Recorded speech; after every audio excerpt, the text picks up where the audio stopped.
The topic of our presentation is the wildfires in Estes Park. We are a small town based on visitors. We get 4.5 million visitors a year. We have four main roads entering Estes Park in the summer and three in the winter. COVID made a big impact on all of our lives this last year.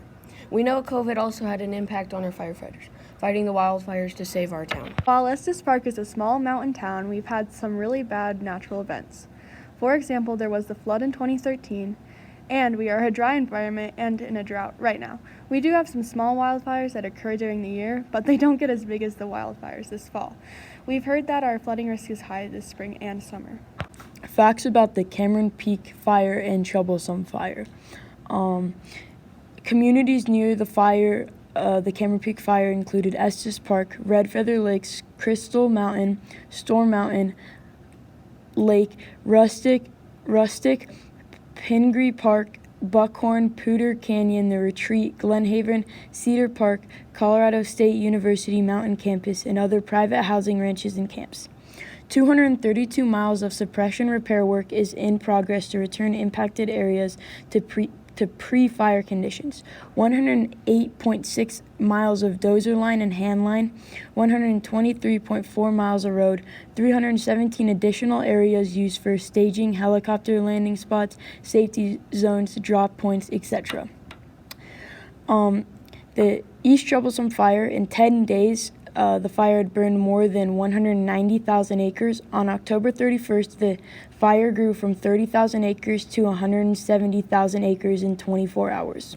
In Rocky Mountain National Park, the fire split into two fingers, one crossed the Continental Divide. There's a lot of information about the wildfires' impact this fall. Many acres of public and private land was affected. We know the East Troublesome and Cameron Peak wildfires were some of the largest wildfires in Colorado history. Fire science is cool. It was really windy this fall. Wind is one key component to how wildfires start and spread. Our classmate who helped on this project is really interested in wildfires, and his dad is also a firefighter. He put together this list to show that there are many different firefighting roles. These crews all play a role in keeping us safe from wildfires. We all have stories about how the wildfire affected us this fall. We were first told of a mandatory evacuation on a school day. Many of us were shocked, nervous, or scared. We didn't know what would happen. For research, we met with three experts, all parents of students in this group. We talked to Brian Faith, which is a wildland coordinator for Grand Lake and chief of engine crew for 367. We also talked to Corin Neidig, PhD, chief of resource stewardship for Rocky Mountain National Park.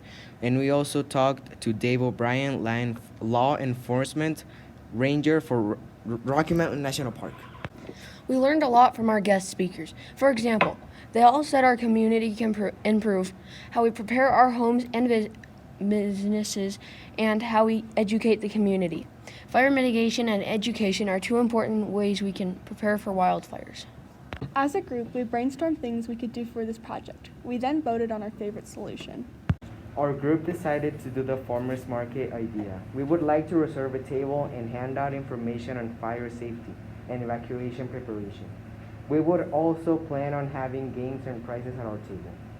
We like our plan because we think it's the best way for our community and visitors to learn how we can prevent wildfires and be prepared for evacuation.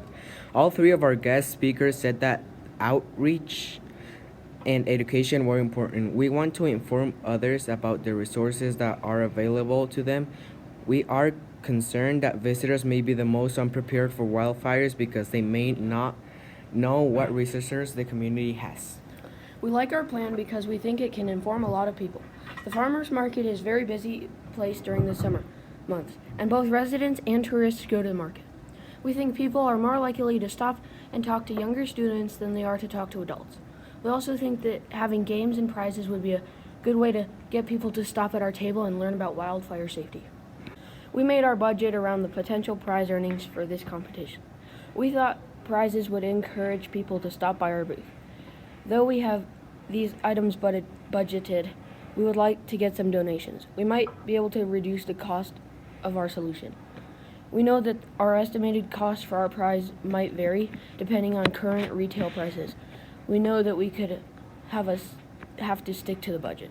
With COVID still being a concern, we are looking into backup plans for the farmers market.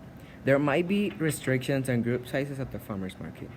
We also know some of our group members may not be able to help this summer. We are still in our planning stage.